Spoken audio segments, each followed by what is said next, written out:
Once upon a time, in a land not so far away, a story called The Bouncing Ball Ballad began.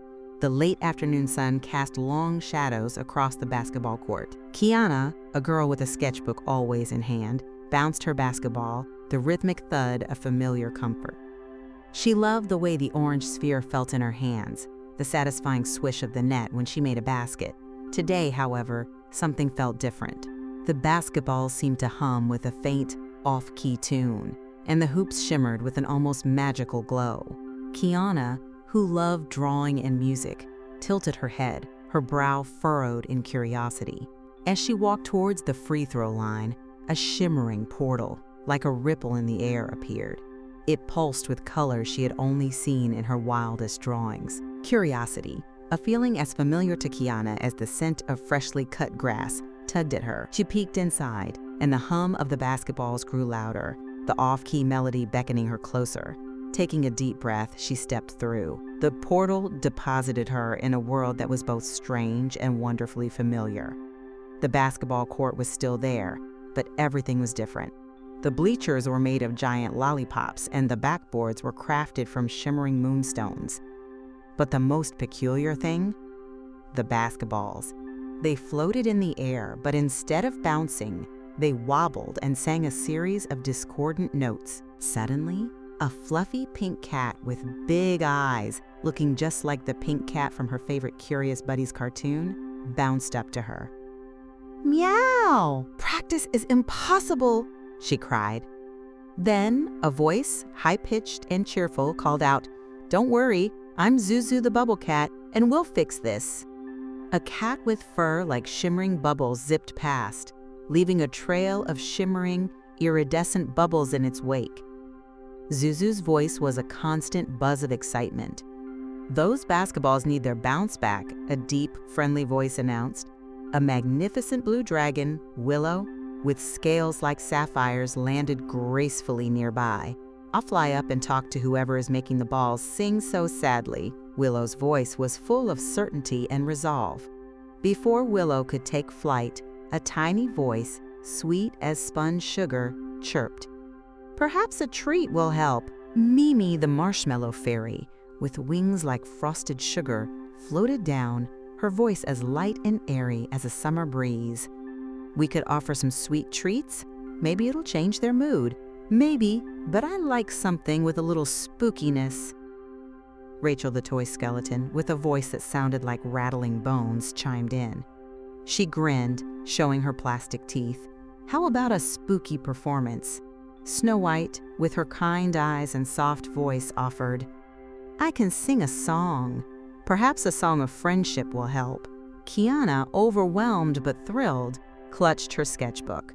She knew, deep in her heart, that this was not a time for argument. The basketball's music was broken. That meant they needed to find a solution. Suddenly, a grumpy voice boomed, "It's all my fault." From above, a large, dark, fluffy cloud grumbled, casting a shadow over the court. "Those basketballs are singing nonsense. I am the grumpy cloud, and I am in charge of the weather, and all the joy is gone." The cloud, it turned out, was the source of the off-key tunes. The cloud's voice was as grumpy as its appearance. Kiana knew she had to do something. Drawing was something she was good at, so she got to work.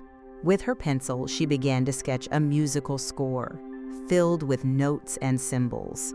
She began drawing a dance for Pink Cat to help the basketballs with their bouncy rhythm.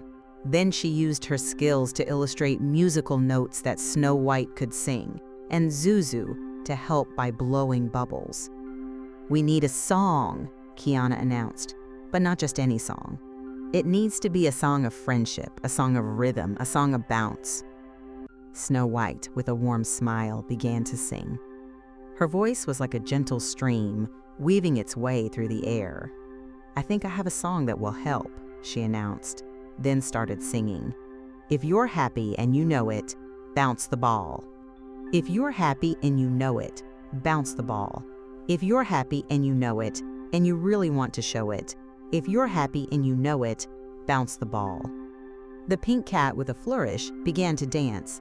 Her movements were a whirlwind of energy, her paws tapping out a beat on the lollipop bleachers. Then, Zuzu the bubble cat zipped around the court, blowing bubbles of all shapes and sizes, creating a visual spectacle that caught the light in 1,000 shimmering rainbows. Willow was so inspired that she helped and clapped her wings to the rhythm. Kiana, sketching furiously in her notebook, guided the music, pointing to the notes and the dance steps she drew. Rachel's spooky ideas were incorporated into the performance, with a little help from the pink cat and the bubbly Zuzu. Mimi offered encouragement and a little bit of sweetness, and everyone cheered. Everyone worked together. Slowly, the music of the basketballs began to change. As the creatures played, the grumpy cloud above them shifted. The dark gray color began to lighten. The angry frown slowly turned upward. The off-key tune of the basketball started to harmonize, the notes becoming more beautiful. Then, as the final note echoed through the air, the grumpy cloud, transformed by the song and dance, burst into laughter and began to rain colorful jelly beans. The basketballs, delighted, bounced high in the air. Their singing transformed into a joyful, upbeat melody. The spell was broken. The basketballs were bouncing, the hoops were shimmering, and the court was filled with music and joy. Kiana, her heart soaring, felt the portal open behind her. With a smile, Kiana waved to her new friends. "Thank you," she called, before stepping back through the portal. Back on the familiar basketball court, the sun was setting, casting a warm glow over everything. The other kids, preparing for practice, looked at her curiously, but Kiana just smiled. She knew a secret. She knew the magic that existed in the world. She bounced her own basketball, feeling the familiar thud and the happy hum from within. It felt so great to work with friends and make something incredible happen. This was her story, and she would tell it to anyone who would listen. Let's see what a great listener you are. Can you answer the following question? Why was the basketball practice impossible in the magical world?